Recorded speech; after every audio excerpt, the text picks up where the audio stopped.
कड़ाके की ठंड पड़ रही थी। जॉली शहर के एक सरकारी स्कूल में पढ़ती थी। एक दिन जब जॉली स्कूल से घर लौटी, माँ, मेरी क्लास टीचर ने कहा है कि सभी बच्चों को नए स्वेटर और ऊनी मोजे खरीदने होंगे। देखो ना माँ, मेरा स्वेटर कितना फट गया है, मुझे बहुत ठंड लगती है। जॉली बेटी, अगले महीने मुझे तनख्वाह मिलेगी तो मैं तेरे लिए नए स्वेटर और ऊनी मोजे खरीद दूंगी। लेकिन माँ, तनख्वाह तो तुम्हें जनवरी में मिलेगी, तब तक बहुत देर हो जाएगी। ठंड तो अभी पड़ रही है ना, क्रिसमस का त्योहार भी आने वाला है।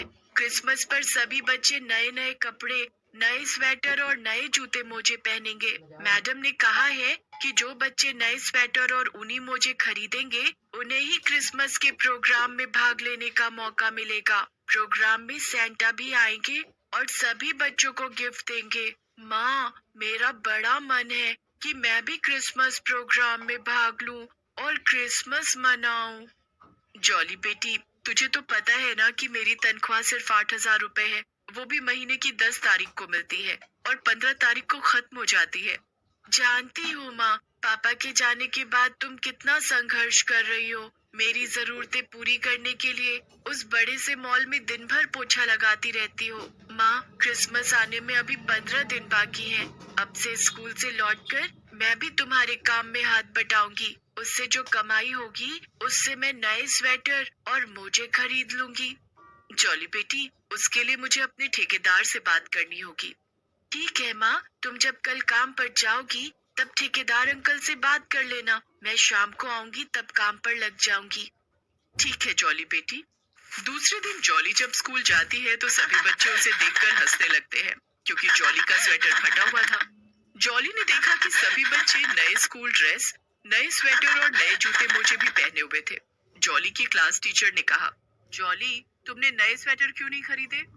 मैडम, जॉली के पास नए स्वेटर और बाकी चीजें खरीदने के लिए पैसे ही नहीं होंगे। जॉली की माँ एक मॉल में सफाई का काम करती है। कल जब मैं अपनी मम्मी के साथ शॉपिंग करने उस मॉल में गई थी, तो जॉली की मम्मी फर्श पर पोछा लगा रही थी। उस स्टूडेंट की बात सुनकर सभी बच्चे फिर से हंसने लगते हैं। सभी को हंसता देखकर जॉली को गुस्सा आ जाता है। हाँ, मेरी माँ एक मॉल में सफाई कर्मी है। हम लोग बहुत गरीब हैं, लेकिन मेहनत से जी नहीं चुराते हैं। मैडम, मैं भी क्रिसमस से पहले सारी चीजें नई खरीद लूंगी। ठीक है जॉली, लेकिन ये याद रखना कि अगर तुमने नए कपड़े, नए स्वेटर और ऊनी मोजे नहीं खरीदे, तो क्रिसमस के प्रोग्राम में तुम भाग नहीं ले सकोगी। ठीक है मैडम। जॉली अपनी सीट पर जाकर बैठ जाती है और पढ़ाई करने लगती है। इधर जॉली की माँ रेचल उस दिन काम पर जाती है तो ठेकेदार से कहती है, साहब, मेरी बेटी जॉली भी मॉल में कुछ काम करना चाहती है। उसके स्कूल में क्रिसमस की पार्टी होने वाली है। जॉली काम करके कुछ पैसे जमा कर लेगी तो वो भी क्रिसमस मना पाएगी। क्या उसे काम के पैसे रोज मिल जाएंगे? ठीक है, लेकिन उसे रोज के सिर्फ 250 रुपए मिलेंगे। मुझे मंजूर है साहब। उस दिन स्कूल से लौटने के बाद जब जॉली मॉल में जाती है तो ठेकेदार उसे डस्टिंग का काम करने के लिए कहता है। जॉली एक साफ कपड़े से दुकानों में लगे शीशे, दरवाजे और सजावट की वस्तुओं को साफ करने लगती है। एक दुकान के शीशे की दीवार साफ करते हुए जॉली ने देखा कि दुकान के अंदर एक बहुत खूबसूरत स्वेटर टंगा हुआ था। जॉली उस स्वेटर को खरीदना चाहती थी। वो रेचल से जाकर कहती है, जॉली बेटी, इतने महंगे सपने मत दे। इस मॉल में बिकने वाली सभी चीजें बहुत महंगी हैं। इन्हें खरीदना हमारे बस की बात नहीं है। माँ, सपने देखने में क्या बुराई है? जो सपने देखता है वो उन्हें पूरा भी कर लेता है। तुम एक बार दुकान के अंदर तो चलो, हम स्वेटर की कीमत तो पूछ ही सकते हैं। रेचल और जॉली दुकान के अंदर जाते हैं और स्वेटर की कीमत पूछते हैं।